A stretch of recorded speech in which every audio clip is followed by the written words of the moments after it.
What happens to your brain and body when you relapse after quitting porn or masturbation?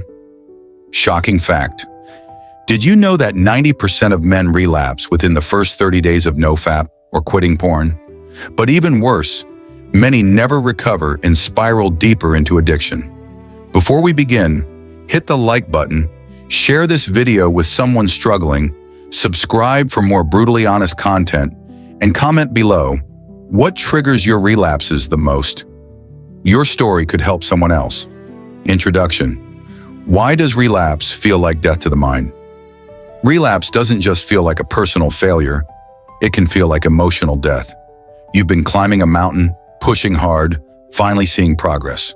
And then boom, one mistake, and you're tumbling down.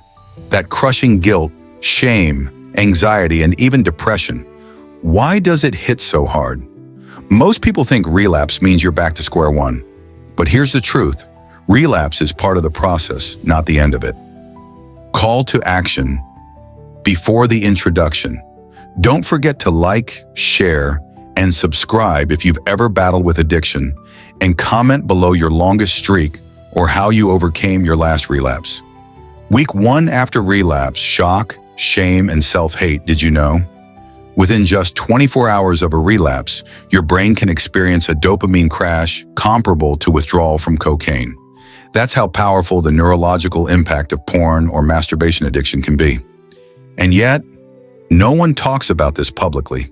Before we go deeper, smash that like button to support this kind of raw, honest content. Drop a comment if you've ever felt these emotions after a relapse. And make sure to subscribe.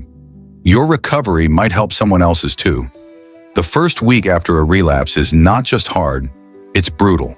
It feels like everything you've built has collapsed overnight. The emotional chaos begins almost immediately. There's a unique kind of silence that follows, the kind where your mind screams, but your mouth stays shut. You might try to carry on like nothing happened, but internally it's like a storm has wrecked your foundation. Real-life example. James, 28, Canada. Let's talk about James, a 28-year-old software engineer from Toronto who had been on a strict 90-day nofap challenge.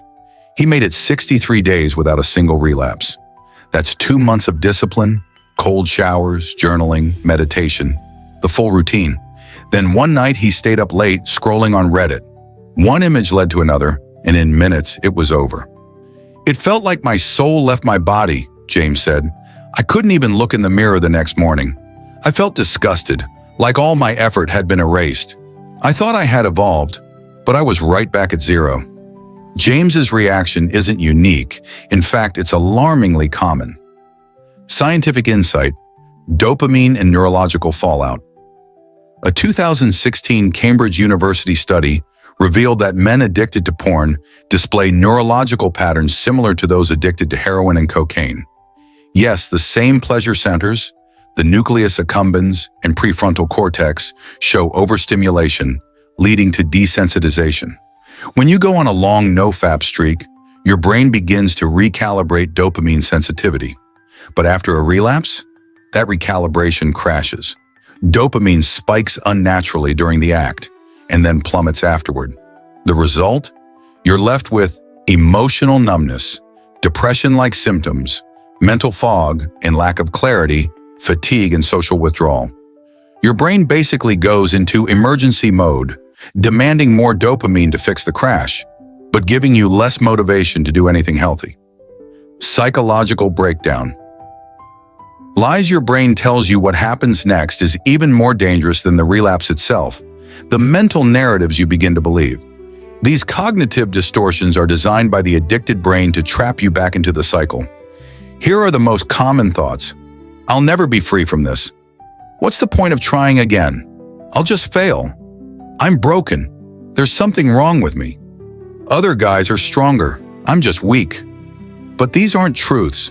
These are neurochemical illusions, fed by a brain desperate to pull you back into the comfort of short-term gratification. Clinical psychologist Dr. Donald Hilton, a leading expert in porn addiction, explains that dopamine mismanagement creates these hopeless thought patterns. He says, relapse feels like failure, but it's really a signpost. It's your brain fighting against the new normal. It's not weakness, it's withdrawal. Warning: the danger of all or nothing thinking. This is the moment most people quit the journey entirely. Why? Because relapse triggers all or nothing thinking, a psychological trap where you assume that if you're not perfect, you're worthless. This is the kind of thinking that leads to quitting the no-fap challenge entirely, binge behavior, watching porn multiple times in a day week, depression and isolation, giving up on self-improvement goals. It's crucial to understand, one relapse is not the end. It's a data point, a piece of feedback that tells you what needs to change. Week 2 after relapse, cravings, confusion, and the temptation spiral. By the second week, your body is either in recovery mode or repeat mode. Biological reality: your dopamine receptors are still desensitized. You may experience intense cravings, low motivation, brain fog, libido fluctuations. This is known as the dopamine roller coaster. Practical tip from Eckhart Tolle's The Power of Now. The only thing that's real is this present moment. When you're obsessing over whether you'll relapse again, you're abandoning the now. Recovery can only happen in this moment, not in guilt about the past or fear of the future. What to do right now? Don't binge. One relapse is not permission to keep going. Write down your triggers. Be honest. Set a 3-day reboot. Just 3 days. Don't think 90 days. Focus on 72 hours. Week 3. After relapse, clarity returns or craving wins. This week is critical. Your brain begins to normalize again, but the memory of pleasure is still fresh. Scientific insight: neurologist Dr. Norman Doidge, in The Brain That Changes Itself, explains that every repetition of a habit strengthens its neural pathway, but every day without it weakens that pathway. This is why it gets easier over time, but only if you stay consistent. Warning: if you relapse again in this phase, your brain starts re-solidifying the addiction. You may feel less guilt, less resistance, more apathy. This is the desensitization danger zone. Call to action before body. Part 2. Hit that subscribe button if this is helping you, and drop a comment if you've noticed how dangerous week 3 can be. Also, share this with someone who might be secretly struggling. Week 4 and beyond. Turning the setback into a superpower.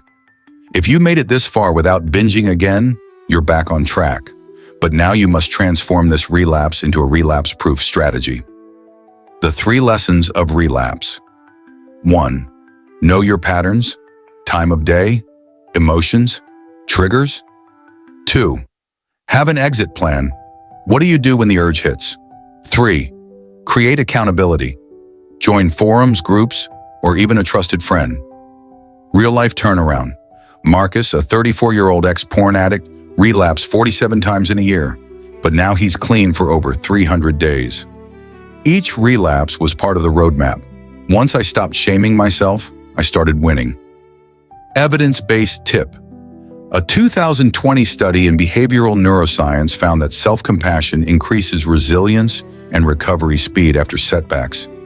Beating yourself up delays healing. Accept, learn, move. The final truth: you are not your relapse. Shocking reality: relapse isn't rare, it's normal. Even monks, athletes, and high achievers mess up. The difference? They bounce back faster. You must separate your identity from your actions. Mental framework: this is not who I am. This is just something I did. That sentence alone has pulled thousands of men out of the relapse death spiral. Expert advice.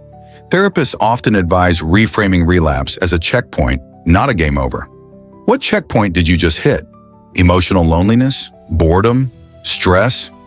Now you know where to strengthen your armor. Conclusion. This is not the end. This is the pivot point. Relapse is not the end of your journey. It's the beginning of your breakthrough. If you apply the lessons, adjust your triggers, and show up in the now, you'll rise faster than before. Fall 7 times, stand up 8. Japanese proverb. This is a long game, and every setback is a setup for a stronger comeback. Call to action. Before the conclusion, if this video helped you at all, please like it, share it with someone silently battling, subscribe for more life-changing content, and comment below. What will you do differently after your next relapse? Recap of key points. Week 1, emotional crash, dopamine withdrawal, heavy guilt. Week 2, cravings, spike, mind games begin. Week 3, critical window. Either you rise or spiral. Week 4, plus, use relapse as your greatest teacher. Mindset shift. You are not your relapse. You are your recovery bonus tip. Start journaling your relapses. Rate each urge on a scale of 1 to 10. Note what helped you fight it or what caused you to give in. Over time, this becomes a customized survival guide built by your own experience. Remember, the addiction only wins if you give up. Don't aim for perfection, aim for persistence.